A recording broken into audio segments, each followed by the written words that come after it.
നമസ്കാരം, എൻ്റെ പേര് ഡയസ് എന്നാണ്.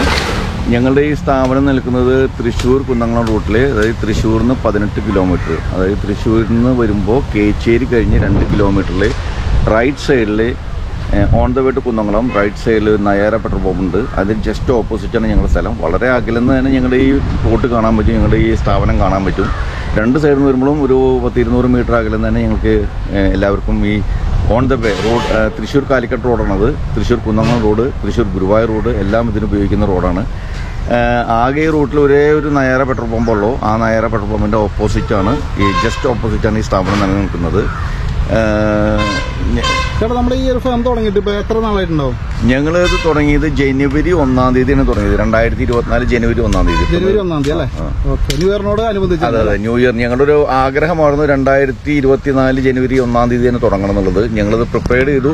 കഴിഞ്ഞ ഒക്ടോബർ തൊട്ട് ഞങ്ങൾ റിപ്പോർട്ടിങ്ങും കാര്യങ്ങളെല്ലാം ഞങ്ങൾ തുടങ്ങിയിട്ടുണ്ടായിരുന്നു. ഡിസംബർ ആകുമ്പോഴേക്കും ഞങ്ങൾ എല്ലാം ഫിനിഷ് ചെയ്തു. ജനുവരി 1-ാം തീയതി തുടങ്ങണമെന്ന് ഞങ്ങൾ വലിയൊരു ആഗ്രഹമായിരുന്നു. അതിനനുസരിച്ച് ജനുവരി 1-ാം തീയതി ഞങ്ങൾ ഓപ്പൺ ചെയ്തു. ഓക്കെ, എന്താണ് ചേട്ടാ ഈ ബോഗൻവില്ല എന്നാൽ നമുക്ക് ഹോൾസെയിൽ ഒരു ഫാം സെലക്ട് ചെയ്യാനുള്ള കാരണം എന്തായിരുന്നു? ഞങ്ങളുടെ വീട്ടില് ഞങ്ങളിപ്പോ ഈ ചെടികളെ പറ്റി, ചെടികളോട് വലിയ ആഗ്രഹമുള്ളവരാണെങ്കിലും ചെടികളെ പറ്റി ആധികാരികമായിട്ടൊന്നും അറിയില്ല. എനിക്കറിയില്ല, വൈഫിന് കുറച്ചുകൂടി അറിയാം. അപ്പൊ ഞങ്ങൾ ഈ യാത്ര ചെയ്ത് വരുമ്പോൾ നമ്മുടെ വീട്ടിലുള്ള 100-200 വെറൈറ്റി ചെടികളെല്ലാം നശിച്ചു പോകണം. അതായത് വെള്ളം കിട്ടാതെയോ കൂടുതൽ വെള്ളം കിട്ടിയിട്ടോ. ബോഗൻവില്ല അല്ല മറ്റുള്ള ചെടികൾ അങ്ങനെ കേടായി വരുമ്പോൾ ഞങ്ങൾ യാത്ര ചെയ്ത് വരുമ്പോൾ ഞങ്ങൾക്ക് അത് വലിയ വിഷമമാണ്. അപ്പൊ അങ്ങനെ വന്ന് ഞങ്ങൾ എത്തിപ്പെട്ടത് ഈ ബോഗൻവില്ലയിലാണ്. അപ്പോൾ അതിന് അധികം മെയിൻ്റനൻസ് വേണ്ട എന്നുള്ളൊരു തോന്നലും നമുക്ക് അങ്ങനെ ഒരു അറിവ് കിട്ടി. അങ്ങനെയാണ് ഞങ്ങൾ അതിലേക്ക് ഒരു 3 വർഷമായിട്ട് കടന്നു ചെന്നത്. അപ്പോൾ പിന്നെ അത് മാത്രമേ ഞങ്ങളുടെ അന്വേഷണങ്ങൾ, വെറൈറ്റി സാധനങ്ങൾ കളക്ട് ചെയ്യല്. നമ്മൾ ഒരുവിധം ഇന്ത്യയുടെ എല്ലാ ഭാഗത്തും നമ്മൾ എത്തി പല വെറൈറ്റി സാധനങ്ങളും കൊണ്ടുവരാൻ ബൈ റോഡ് കാറിൽ കൊണ്ടുവരാൻ പറ്റുന്നതൊക്കെ നമ്മൾ കൊണ്ടുവരാറുണ്ട്. 1-2 പീസൊക്കെ കൊണ്ടുവന്ന് വീട്ടിൽ വെക്കാറുണ്ട്. അപ്പോൾ അതിന് നമ്മൾ എവിടേക്ക് യാത്ര ചെയ്താലും ഒരു 15 ദിവസം കഴിഞ്ഞ് വന്നാലും അതിന് യാതൊരു കംപ്ലൈൻറ്റ് ഉണ്ടാവില്ല. നനയ്ക്കുന്ന ആൾ കൃത്യമായി നനച്ച് പൂവും വളമൊന്നും ചേർക്കണ്ട, ജസ്റ്റ് നനയ്ക്കുക, ഒന്നരാടം നനച്ചാൽ മതി. വളരെ വലിയൊരു കെയറിങ് ആവശ്യമില്ല എന്നുള്ള ഒറ്റ കാരണം കൊണ്ട് തന്നെയാണ് ഞങ്ങൾ ഈ ബോഗൻവില്ല സെലക്ട് ചെയ്തത്.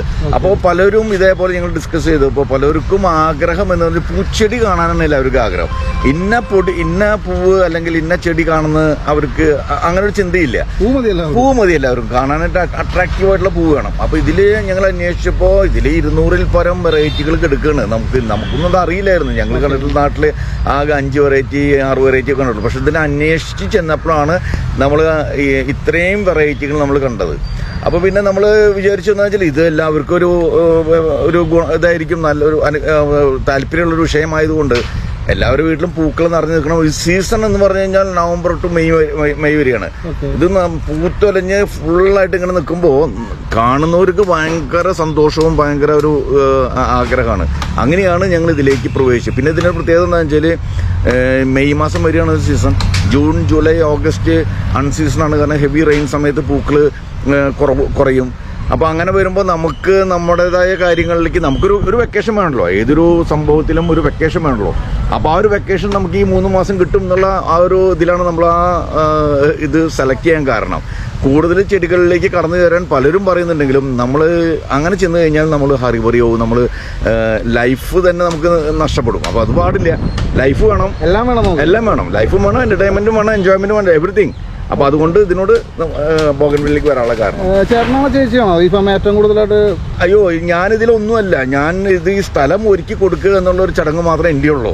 ഇതില് സ്ഥലം ഒരുക്കി കൊടുക്കുക, അതിൻ്റെ ഉള്ള എല്ലാ കാര്യങ്ങളും അറേഞ്ച് ചെയ്ത് കൊടുക്കുക. ചെടികളെ പറ്റി A to Z ചെയ്യണത് മുഴുവൻ എൻ്റെ വൈഫ് പ്രിയാണ്. എനിക്കിതിനെപ്പറ്റി ABCD അറിയില്ല, ചെടികളെ പറ്റി ഒന്നും അറിയില്ല. ഞാൻ പുള്ളിയോടൊപ്പം നിന്ന് ഓരോന്നും മനസ്സിലാക്കി പഠിച്ചു വന്നുകൊണ്ടിരിക്കുകയാണ്. പുള്ളിയും ഫുള്ളിയായിട്ട് അറിയുന്ന ഒരാളൊന്നല്ല, എങ്കിലും എന്നേക്കാൾ ബെറ്ററാണ് പുള്ളി. അതുകൊണ്ട് പുള്ളിയിൽ നിന്നാണ് ഞാൻ പല കാര്യങ്ങളും ചില കസ്റ്റമേഴ്സിനൊക്കെ ഞാൻ തെറ്റായി പറയാറുണ്ട്. അപ്പോൾ പുള്ളിക്കാരത്തി അത് തിരുത്താറുണ്ട്. അങ്ങനെയല്ല, ഇങ്ങനെയാണെന്ന് പറയും. അപ്പോഴാണ് നമ്മൾ കൂടുതൽ ഇതിനെപ്പറ്റി സ്റ്റഡി ചെയ്യുന്നത്. നമുക്കൊരു തെറ്റ് വരുമ്പോഴാണല്ലോ നമ്മൾ പഠിക്കുന്നത്. അങ്ങനെ ഞാൻ പഠിച്ചെടുത്താണ് ഇത്. പരിചയപ്പെടുത്താമോ? എൻ്റെ പേര് പ്രിയ ഡയസ്. ഞാനിപ്പോൾ ഈ സംരംഭമായിട്ട് മുന്നോട്ട് പോയിക്കൊണ്ടിരിക്കുന്നു. ചേച്ചി, ഇപ്പോൾ നമുക്ക് നിലവിൽ ഇപ്പോൾ എത്ര വെറൈറ്റീസ് നമ്മളിവിടെ ചെയ്യുന്നുണ്ട്? ഇവിടെ നമുക്ക് 100-ലധികം വെറൈറ്റികളുണ്ട്. സ്റ്റോക്ക് ഉണ്ട്. ഇതില് ഇമ്പോർട്ടഡ് വെറൈറ്റീസിന്റെ ഗ്രാഫ്റ്റുകളും ലെയറുകളും ആണുള്ളത്. പിന്നെ ഹൈബ്രിഡ്സിൻ്റെ ഒരു വലിയൊരു കളക്ഷൻ തന്നെ നമുക്കുണ്ട്. ഇതിൽ തന്നെ വെറൈറ്റികൾ ഒത്തിരി ഉണ്ട്. അത് വെറൈറ്റികൾ എന്ന് പറഞ്ഞാൽ ഓരോന്നിൻ്റെയും വ്യത്യാസങ്ങൾ വളരെ മൈന്യൂട്ടാണ്. നമ്മളത് ശരിക്കും ഒബ്സർവ് ചെയ്യുമ്പോഴാണ് അത് മനസ്സിലാവുക. ഒറ്റ നോട്ടത്തിൽ നോക്കുമ്പോൾ നമ്മളുടെ കളറുകൾക്ക് ഏകദേശം സാമ്യം തോന്നിയാലും അതിൻ്റെ ലീഫിൻ്റെ പാറ്റേണിൽ, ലീഫിൻ്റെ കളറുകളിൽ അങ്ങനെ ഒരുപാട് വേരിയേഷൻസ് ഇതിനകത്ത് വരുന്നുണ്ട്. ഓക്കെ, നമ്മുടെ ഈ വരുന്ന കസ്റ്റമേഴ്സിൽ എല്ലാവർക്കും ചിലപ്പോൾ സാമ്പത്തികമായിട്ട് ബുദ്ധിമുട്ടുകളുണ്ടാവും. അവർ ചെടികളെ ഒരുപാട് സ്നേഹിക്കുന്നവരായിരിക്കും. പക്ഷെ അവർക്ക് സാമ്പത്തികമായിട്ട് ചിലപ്പോൾ വാങ്ങിക്കാനുള്ള ഒരു കപ്പാസിറ്റി ഉണ്ടാവില്ല. അപ്പൊ അങ്ങനെ വരുമ്പോൾ നമ്മുടെ ഇവിടെ സ്റ്റാർട്ടിങ് വരുന്നത് എന്ത് പ്രൈസിലാണ് വരുന്നത്? നമ്മൾ സ്റ്റാർട്ട് ചെയ്യുന്നത് 100 rupeesലാണ്. 100 rupees നമുക്ക് സ്റ്റാർട്ടിങ് വരുന്നത്. അത് 100 rupeesൽ തൊട്ടിട്ട് നമ്മൾ സാധനങ്ങളുണ്ട്. പിന്നെ വെറൈറ്റികൾ കൂടുന്തോറും അതിന്റെ പ്രൈസ് നമ്മൾ ചെടിയുടെ സൈസ്, അതായത് ചട്ടിയുടെ സൈസിനാണ് നമ്മൾ പ്രൈസ് ഫിക്സ് ചെയ്തിരിക്കുന്നത്. ഓരോ വെറൈറ്റിക്ക് സെപ്പറേറ്റ് വെച്ചിട്ടില്ല. നമ്മളും ഇനീഷ്യൽ സ്റ്റേജാണ്. അപ്പൊ നമ്മളും ഈ വെറൈറ്റികളെ കുറിച്ചൊക്കെ നമ്മൾ ഒരുപാട് റിസർച്ച് ചെയ്ത് വരുന്നേ ഉള്ളൂ. അപ്പൊ എല്ലാത്തിന്റെയും പേരുകൾ അല്ലെങ്കിൽ അതിന്റെ മാർക്കറ്റ് പ്രൈസ് ഒന്നും നമ്മൾ വാല്യൂ ചെയ്തിട്ടില്ല. എന്നുവെച്ചാൽ അത്രയും കൂടെ അതിനെ കുറിച്ചിട്ട് ഇത് ചെയ്തിട്ടില്ല. ഇപ്പം നമ്മൾ ചെയ്തുകൊണ്ടിരിക്കുന്നത് ഇനീഷ്യൽ സ്റ്റേജ് എന്നുള്ള നിലയിൽ ചട്ടികളുടെ സൈസിനനുസരിച്ചിട്ടാണ് ഇത് ചില്ലി റെഡ് എന്ന് പറഞ്ഞ വെറൈറ്റിയുടെ മദർ പ്ലാന്റ്സ് ആണ്. ചില്ലി റെഡ് അല്ലേ? ഇതിപ്പോ ഏറ്റവും പുതിയ വെറൈറ്റി ആണോ? കഴിഞ്ഞ വർഷമൊക്കെ ഉണ്ടായിരുന്നല്ലേ? കഴിഞ്ഞ വർഷം ഉണ്ടായിരുന്നു, എന്നാലും കുറച്ച് ട്രെൻഡി ആയിട്ടുള്ളത് തന്നെയാണ്. മദർ പ്ലാന്റ് വലിയ പ്ലാന്റുകളാണ്. ഈ കാണുന്നതെല്ലാം അതിന്റെ മദർ പ്ലാന്റ്സ് ആണ്. അതെ, ഈ ഒരു വരി ഫുള്ള് ഇതിന്റെ മദർ പ്ലാന്റ്സ് ആണ്.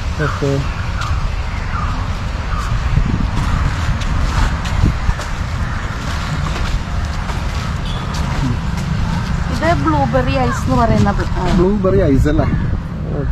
ഇത് ഇതാണല്ലേ നമ്മുടെ വെരിഗേറ്റഡ് ആണല്ലേ? അതെ, ലീഫ് വെരിഗേഷൻ ആണ്. ഇത് പൂനെ വൈറ്റ് എന്ന് പറയുന്ന പ്ലാന്റ് ആണ്. പൂനെ വൈറ്റ് എന്തിന്റെ പ്രത്യേകത? സാധാരണ വൈറ്റിനെ അപേക്ഷിച്ച് ഫ്ലവർ വലുതാണല്ലേ? ഫ്ലവർ വലുതാണ്. മോസ്റ്റ്ലി എല്ലായ്പ്പോഴും ബ്ലൂം ചെയ്യുന്നതാണ്. എപ്പോഴും പൂ ഉണ്ടാവും അല്ലേ? ഇതിന്റെ മുള്ളുകൾക്ക് കനം കുറവാണ്. ഇല്ല എന്ന് പറയാൻ പറ്റില്ല, പക്ഷെ ഭയങ്കര ഹേർട്ടിംഗ് ആയിട്ടുള്ള മുള്ളുകളല്ല അതിന്റെ. കുറച്ച് സൈസും ചെറുതാ, പിന്നെ അത്ര ഹേർട്ട് ചെയ്യില്ല. ഇത് ഫ്ലെയിം റെഡ്. ഫ്ലെയിം റെഡ് അല്ലേ? ഇതൊരു ടൈപ്പ് ഉള്ളോ? അല്ല, റെഡില് 2-3 വേരിയേഷൻ ഉണ്ട്. ഇത് ഫ്ലെയിം റെഡ്, ഇത് റൂബി റെഡ്. റൂബി റെഡ് ഇത് നമ്മൾ വ്യത്യാസം കളറിന്റെ മാത്രം സിമിലറാ. ഇത് ഫൈറോപ്പാൽ എന്ന് പറയുന്നത്. ഫൈറോപ്പാൽ ഇത് പഴയ വെറൈറ്റി അല്ലേ? ഇത് കുറച്ച് നാളായിട്ട് ട്രെൻഡിങ് ആണ്. ഇത് വേറൊരു വെറൈറ്റിയാണ്. പേരറിയില്ല അല്ലേ? പേര് കുട്ടി അറിയില്ല. പിന്നെ ഓരോ ആളുകളും ഓരോ പേരും പറയുന്നുണ്ട്. അപ്പൊ ഞാൻ അതിനെ ഒരു പ്ലാന്റിന് തന്നെ പല പേര് പറയുന്നുണ്ട്. അതെ, ഇതൊരു വേറെ വെറൈറ്റിയാണ്. പേരറിയില്ല. അപ്പൊ നമ്മൾ ഈ സബ്സ്ക്രൈബേഴ്സ് കാണുന്നവരും അറിയുന്നവരൊക്കെ ഉണ്ടെങ്കിൽ കമന്റ് ചെയ്യാം കേട്ടോ.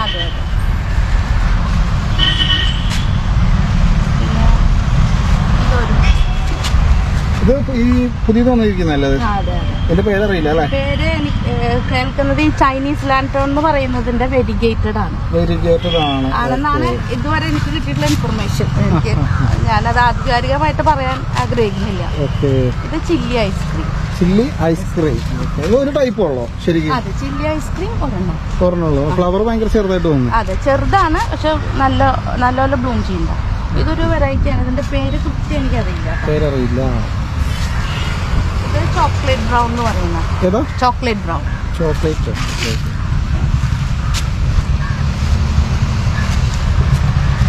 ഈ ഇരിക്കുന്നതെല്ലാം നമ്മള് ഹൈബ്രിഡും നോർമൽ വെറൈറ്റീസും മിക്സ് ചെയ്ത് വെച്ചിരിക്കുന്നതാണോ? അല്ല, ഇത് ഇമ്പോർട്ടന്റ് വെറൈറ്റീസിന്റെ ഗ്രാഫ്റ്റുകൾ. ഇത് ക്രിസ്റ്റീന അല്ലേ?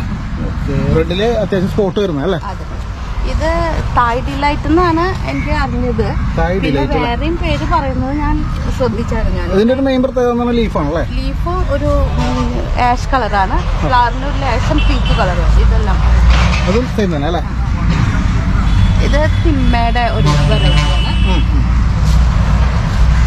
ഇത് വേറെ കൂടുതൽ എനിക്ക് വെരിഗേറ്റഡ് ലീഫാണല്ലേ?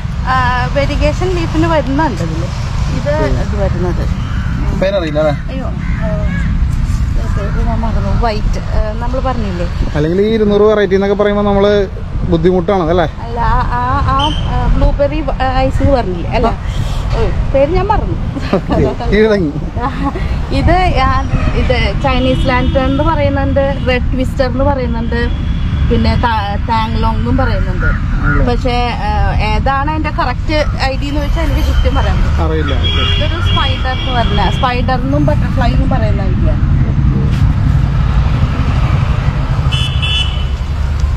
ഇതും അതുപോലെ തന്നെ വൈറ്റ് വിടാധാരി ലിപ്സ്റ്റിക് എന്നാണ് അതിനെ ഞാൻ അറിഞ്ഞെടുത്തോളം പേര്.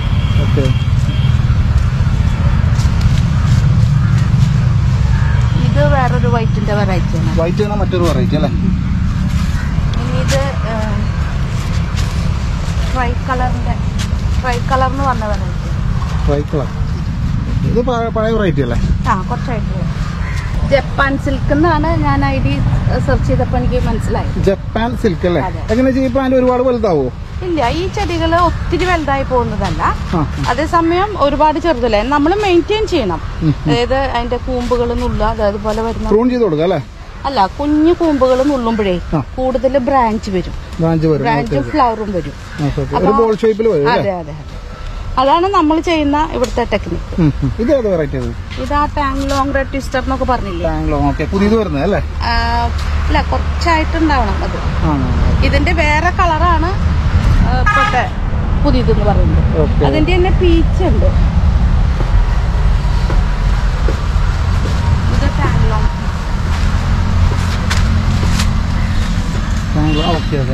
പീച്ച് വെറൈറ്റി അല്ലേ?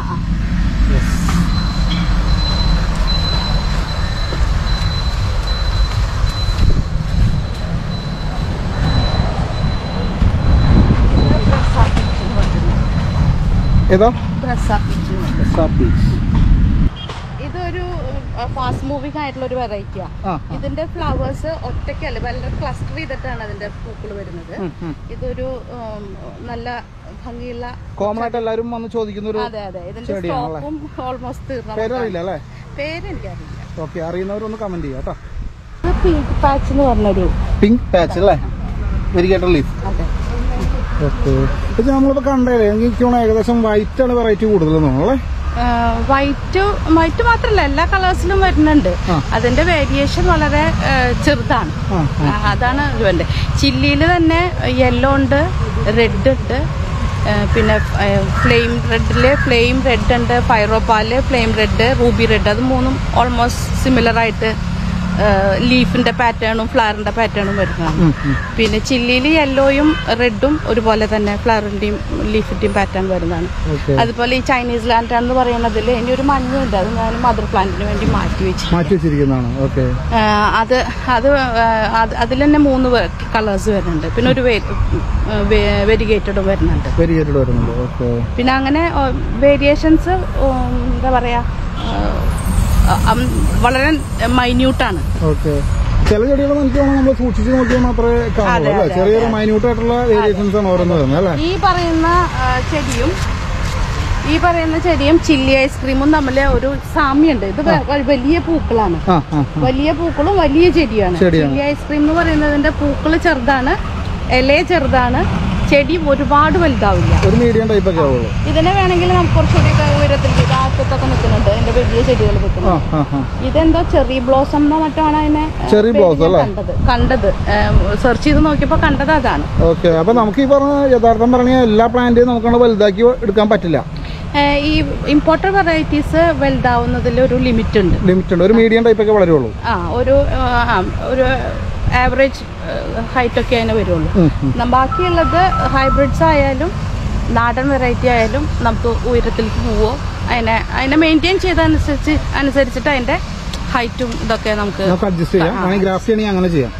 അത് ഗ്രാഫ്റ്റ് ചെയ്യാൻ എല്ലാത്തിനും നാടൻ ചെടികളാണ് കൂടുതലാണ്, കാരണം അവര് നമ്മുടെ ക്ലൈമറ്റുമായിട്ട് നല്ല അഡാപ്റ്റഡ് ആണ്. അപ്പൊ അതിന്റെ മുകളിൽ നമ്മൾ ഗ്രാഫ്റ്റ് ചെയ്യുമ്പോൾ ഡെഫിനറ്റ്ലി ഈ ചെടിക്ക് ഭയങ്കര സപ്പോർട്ടാണ്. ഫോറിൻ വെറൈറ്റീസിന് ഭയങ്കര സപ്പോർട്ടാണ്. അവര് കുറേയും കൂടി നന്നായിട്ട് ഗ്രോ ചെയ്യും. അതുകൊണ്ട് തന്നെ എനിക്ക് നാടനിലാണ് എല്ലാവരും ഗ്രാഫ്റ്റ് ചെയ്യാൻ ചൂസ് ചെയ്യുന്നത്. അതെ അതെ, ഹൈബ്രിഡൈസേഷന്റെ ഒരു എവിഡന്റ് ആയിട്ടുള്ള ഫോമാണ് ഈ കാണുന്നത്. ഈ ചെടിയിൽ തന്നെ 2 കളർ വന്നിട്ടുണ്ട്. ഇത് ഗ്രാഫ്റ്റ് അല്ല, ഓട്ടോമാറ്റിക് ആയിട്ട് വരുന്ന ഒരു സംഭവമാണിത്. ഹൈബ്രിഡൈസേഷൻ സംഭവിക്കുന്നതാണിത്. ഈ വെറൈറ്റിയുടെ ഒരു ബ്രാഞ്ച് ഈ കളറായിട്ട് വരുന്നതാണ്. അതിന്റെ ബേസിക് നേച്ചറിലേക്ക് പോയിട്ടുള്ളതാണ്. അതെ, അത് ഒറിജിനലി ആ ചെടികൾ തന്നെയാണ്. അവര് ഇമ്പോർട്ടഡ് ആയിട്ട് നമ്മുടെ നാട്ടിലേക്ക് വന്നിട്ടാണ് നമ്മളുടെ ചെടികളുടെ ഗ്രാഫ്റ്റ് ചെയ്ത് വെക്കണത്. ആ ചെടികളുടെ കളർ ഇതുപോലെ മാറുന്നില്ല. പക്ഷെ നമ്മുടെ അവിടെ ഹൈബ്രിഡ്സിൽ വരുന്നതിന്റെ കളറിലോ ഇലയുടെ കളറിലൊക്കെ വേരിയേഷൻസ് വരുന്നുണ്ട്. ഇതാണ് അതിന്റെ ഒരു എക്സാമ്പിൾ ആണിത്. ഞാൻ പലപ്പോഴും കഴിഞ്ഞ ദിവസം ഞാൻ വേറൊരു പ്ലാന്റിൽ കണ്ടിരുന്നു, സ്പൈഡറിന്റെ ഒരു പ്ലാന്റില്. അത് ഇവിടെ ഉണ്ട്, അവിടെ ഞാൻ കാണിക്കാം. ആ ചെടിയിലും ഇതുപോലെ ആ മദർ അതിന്റെ ബേസിക് നേച്ചറിലേക്കുള്ള ഒരു ബ്രാഞ്ച് കണ്ടിട്ടുണ്ടായിരുന്നു. ഇതാ ഈ ചെടി,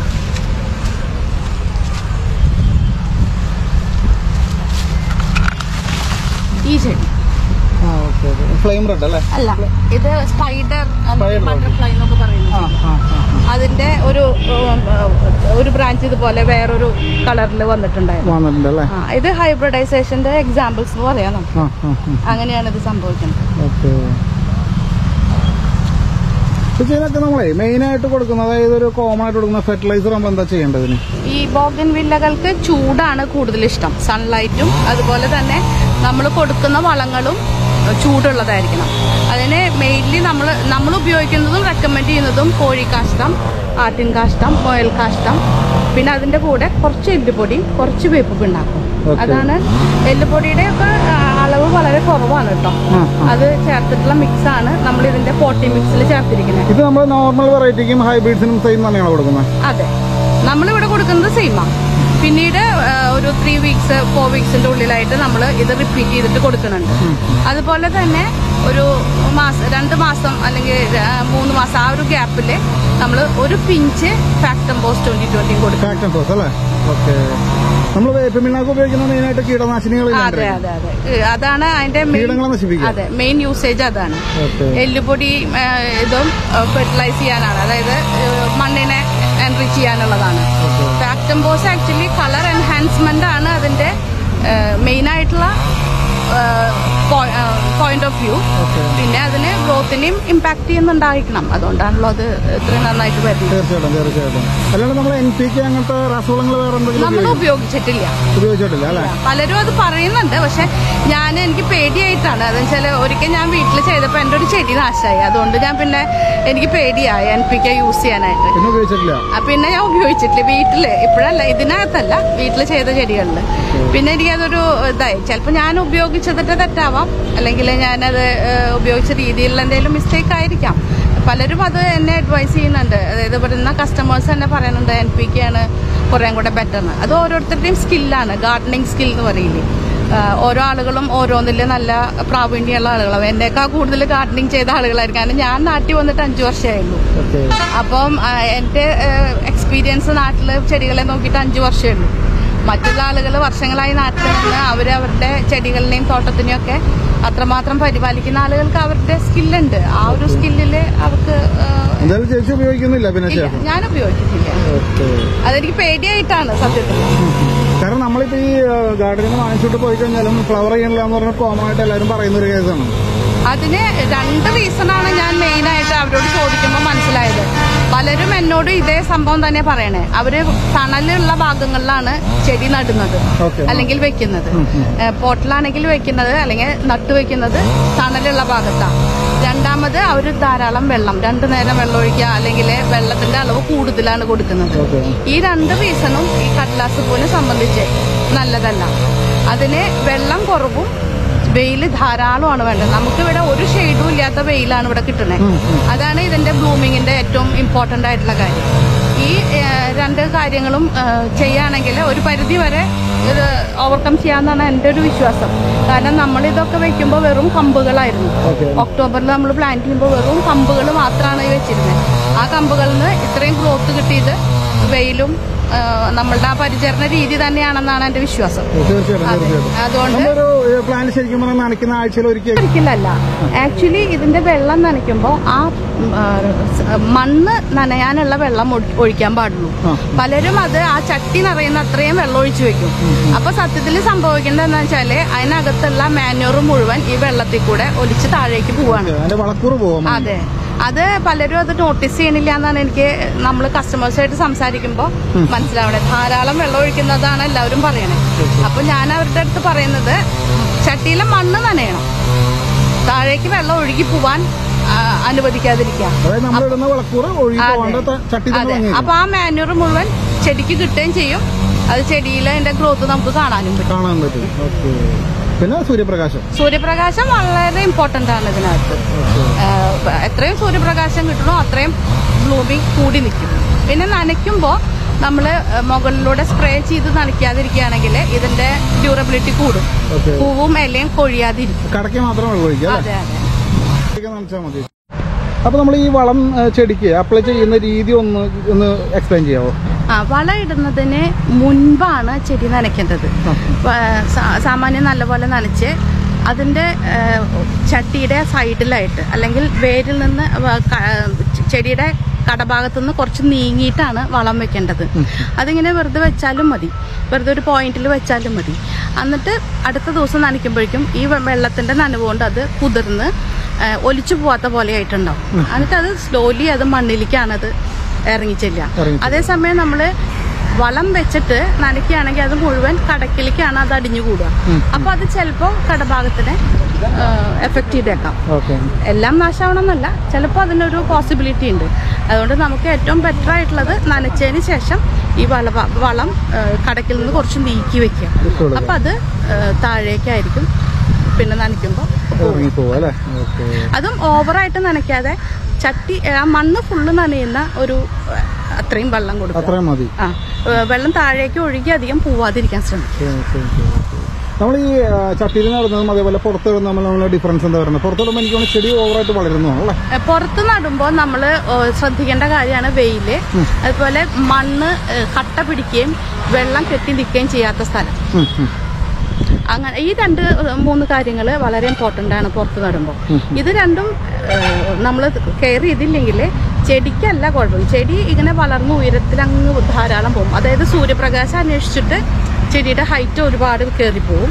ഒപ്പം തന്നെ പിന്നെ മഴക്കാലത്തൊക്കെ വെള്ളം കെട്ടി നിന്ന വേരിനെ ചിലപ്പോൾ അത് ബാധിച്ചൊന്നും വരാം. ഇത് രണ്ടുമാണ് നിലത്ത് നടുമ്പോൾ നമ്മൾ ശ്രദ്ധിക്കേണ്ട കാര്യങ്ങൾ. സൂര്യപ്രകാശം നല്ലുള്ള സ്ഥലത്താണെങ്കിൽ നമുക്ക് അതിനെ മെയിൻറ്റെയിൻ ചെയ്ത് പോവാം. ചെടി വളരും, ചെടിയുടെ വളർച്ചേനെ നമുക്ക് ഇത്രയിൽ തന്നെ നിൽക്കണം എന്ന് വാശി പിടിക്കാൻ പറ്റില്ല. ചെടി വളരുമ്പോൾ നമുക്ക് പ്രൂൺ ചെയ്ത് അതിനെ നമ്മളുടെ കൺട്രോളിൽ ചെയ്യാം. അതിന്റെ ആവശ്യമുള്ള ഹൈറ്റിൽ നിർത്തുവോ അല്ലെങ്കിൽ അതിന്റെ ബ്രാഞ്ചസ് ഒക്കെ എത്ര വേണം എന്നുള്ളത് നമുക്ക് ഡിസൈൻ ചെയ്യാൻ പറ്റും. അല്ലാന്നുണ്ടെങ്കിൽ അത് അതിന്റെ ഇഷ്ടത്തിന് ഇങ്ങനെ വളർന്നു പോയി അത് നല്ല ഹൈറ്റിലൊക്കെ പോകുന്ന. അപ്പൊ നമ്മൾ ഈ വളം ചെടിക്ക് അപ്ലൈ ചെയ്യുന്ന രീതി ഒന്ന് എക്സ്പ്ലെയിൻ ചെയ്യാവോ?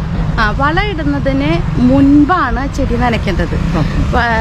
സാമാന്യം നല്ലപോലെ നനച്ച് അതിൻ്റെ ചട്ടിയുടെ സൈഡിലായിട്ട് അല്ലെങ്കിൽ വേരിൽ നിന്ന് ചെടിയുടെ കടഭാഗത്തു നിന്ന് കുറച്ച് നീങ്ങിയിട്ടാണ് വളം വെക്കേണ്ടത്.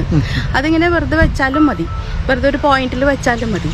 എന്നിട്ട് അടുത്ത ദിവസം നനയ്ക്കുമ്പോഴേക്കും ഈ വെള്ളത്തിൻ്റെ നനവുകൊണ്ട് അത് കുതിർന്ന് ഒലിച്ചു പോവാത്ത പോലെ ആയിട്ടുണ്ടാവും. എന്നിട്ട് അത് സ്ലോലി അത് മണ്ണിലേക്കാണത് ഇറങ്ങിച്ചെല്ലുക. അതേസമയം നമ്മൾ വളം വെച്ചിട്ട് നനയ്ക്കുകയാണെങ്കിൽ അത് മുഴുവൻ കടക്കിലേക്കാണ് അത് അടിഞ്ഞു കൂടുക.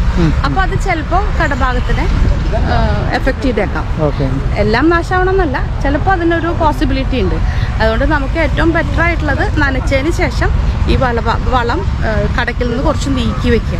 അപ്പൊ അത് താഴേക്കായിരിക്കും പിന്നെ നനയ്ക്കുമ്പോൾ.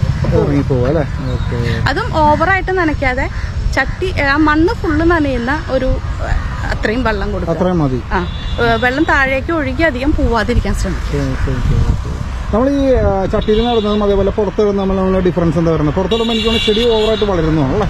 പുറത്ത് നടുമ്പോൾ നമ്മൾ ശ്രദ്ധിക്കേണ്ട കാര്യമാണ് വെയില്, അതുപോലെ മണ്ണ് കട്ട പിടിക്കുകയും വെള്ളം കെട്ടി നിൽക്കുകയും ചെയ്യാത്ത സ്ഥലം. അങ്ങനെ ഈ 2-3 കാര്യങ്ങൾ വളരെ ഇമ്പോർട്ടൻ്റ് ആണ് പുറത്ത് നടുമ്പോൾ. ഇത് രണ്ടും നമ്മൾ കെയർ ചെയ്തില്ലെങ്കിൽ ചെടിക്കല്ല കുഴപ്പം, ചെടി ഇങ്ങനെ വളർന്ന് ഉയരത്തിൽ അങ്ങ് ധാരാളം പോകും. അതായത് സൂര്യപ്രകാശം അന്വേഷിച്ചിട്ട് ചെടിയുടെ ഹൈറ്റ് ഒരുപാട് കയറിപ്പോവും. ഒപ്പം തന്നെ പിന്നെ മഴക്കാലത്തൊക്കെ വെള്ളം കെട്ടി നിന്ന വേരിനെ ചിലപ്പോൾ അത് ബാധിച്ചൊന്നും വരാം. ഇത് രണ്ടുമാണ് നിലത്ത് നടുമ്പോൾ നമ്മൾ ശ്രദ്ധിക്കേണ്ട കാര്യങ്ങൾ. സൂര്യപ്രകാശം നല്ലുള്ള സ്ഥലത്താണെങ്കിൽ നമുക്ക് അതിനെ മെയിൻറ്റെയിൻ ചെയ്ത് പോവാം. ചെടി വളരും, ചെടിയുടെ വളർച്ചേനെ നമുക്ക് ഇത്രയിൽ തന്നെ നിൽക്കണം എന്ന് വാശി പിടിക്കാൻ പറ്റില്ല. ചെടി വളരുമ്പോൾ നമുക്ക് പ്രൂൺ ചെയ്ത് അതിനെ നമ്മളുടെ കൺട്രോൾ അല്ലാന്നുണ്ടെങ്കിൽ അത് അതിന്റെ ഇഷ്ടത്തിന് ഇങ്ങനെ വളർന്നു പോയി അത് നല്ല ഹൈറ്റിലൊക്കെ പോകുന്ന ചെടികളുണ്ട്. അൺകൺട്രോൾഡ് ആയിരിക്കും അതിന്റെ ഗ്രോത്ത്. ഫ്ലവറിംഗ് എല്ലാം സെയിം തന്നെ ആയിരിക്കും അല്ലേ? ഫ്ലവറിങ്ങും ഇതിനെ ഡിപ്പെൻഡ് ചെയ്തിട്ടാണ്, സൺലൈറ്റിനെയും വെള്ളത്തിനെയും ഡിപ്പെൻഡ് ചെയ്തിട്ടാണ് ഫ്ലവറിങ്ങും വരുന്നത്. അപ്പൊ വെള്ളം കൂടുമ്പോ അതില് ലീഫിനാണ് കൂടുതൽ സാധ്യത, പൂക്കളുടെ ഇത് കുറയാനാണ്. കുറച്ചൊരു ഡ്രൈ ഫീൽ വരുമ്പോഴാണ് പൂക്കൾ വരുന്നത്.